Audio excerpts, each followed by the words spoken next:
मोदी जी महाराज की जय, मोदी जी महाराज की जय। सियावर रामचंद्र महाराज की जय। भगवान शंकर की जय बोलने से भगवान प्रकट हो जाते हैं।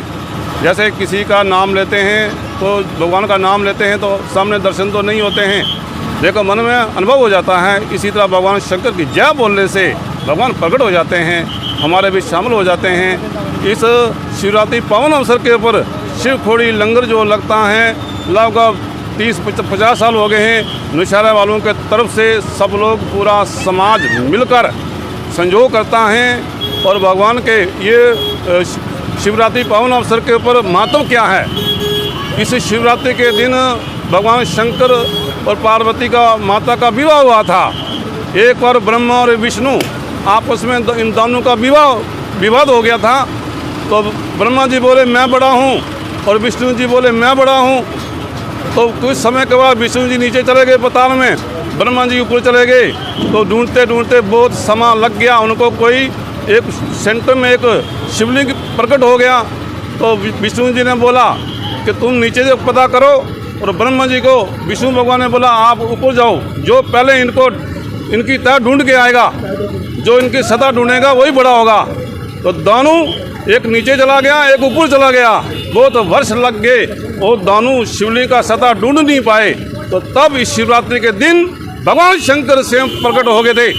भगवान शंकर ने स्वयं प्रकट होकर अपना स्वरूप दिखाया कि सबसे बड़ा मैं ही हूँ, मेरे से बड़ा और कोई नहीं है।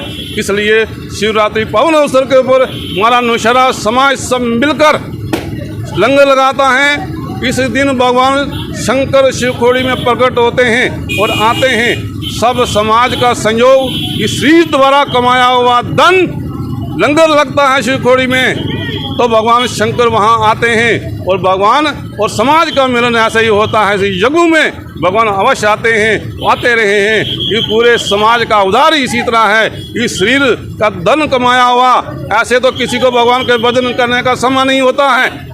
और इस शरीर का धन कमाया हुआ भगवान के नाम पर देते हैं, दान कर देते हैं। दान करने से मन वाणी पवित्र हो जाती है, तब हमारा मन पवित्र हो जाता है। जब यज्ञ करने से हमारी मन शांत हो जाता है, हवन करने से हमारी आत्मा पवित्र हो जाती है।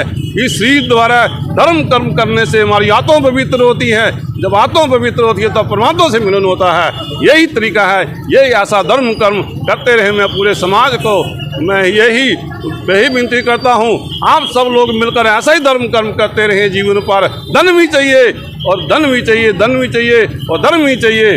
धन तब मिलेगा, ऐसे धर्म कार्य करेगा तो धर्म है तो धन है, अगर धन है तो दानी बनो।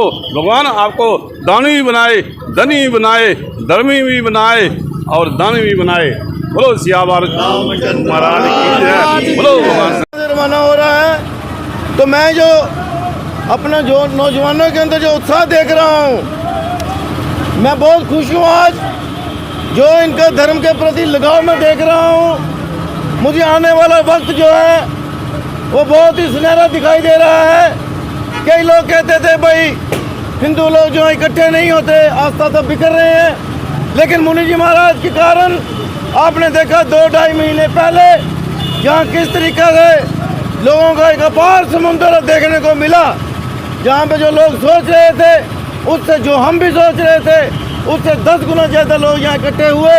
और धर्म के प्रति उनका लगाव देख के हमारे अंदर इतनी प्रसन्नता हुई कि हम जैसे जो बूढ़े लोग हैं वो भी हम कहते हैं कि नहीं, धर्म का प्रचार करना चाहिए।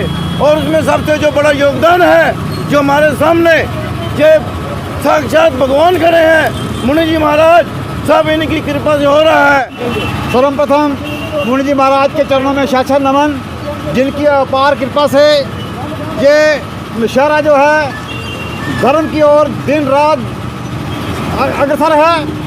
और जो आशीर्वाद महाराज जी का हम लोगों को प्राप्त हो रहा है, मेरी कामना है कि ये वर्षों वर्षों तक, अनंत काल तक हमें प्राप्त होता रहे। और जो जवानों में, जैसे रविकांत गुप्ता जी ने कहा, ये जो उत्साह है देखने में आ रहा है कि भाई आने वाले दौर में हमारे जो बच्चे हैं, ये जो बुराइयां, जो नशे और तरह की बुराइयां हैं, जो उससे हटकर उस तरफ तो मेरे ख्याल में जाएंगे नहीं। और पूरे समाज को एक नया संदेश देने की ये एक शुरुआत हो चुकी है। तो मैं अपने जो नौजवान हैं इनको मुबारकबाद देता हूँ और मुनि जी महाराज से कहूँगा जो इन्होंने हम पे ये अपना कर्म बनाया हुआ है ये अनेक वर्षों तक बनाए रखें और निशारा को इसी तरह धर्म की राह पर चलाते रहें। मैं कहूँगा भाई निशारा में कोई भी कार्यक्रम हो जब तक वहाँ मुनि जी महाराज नहीं खड़े होते वो कार्य पूरा नहीं होता। तो मैं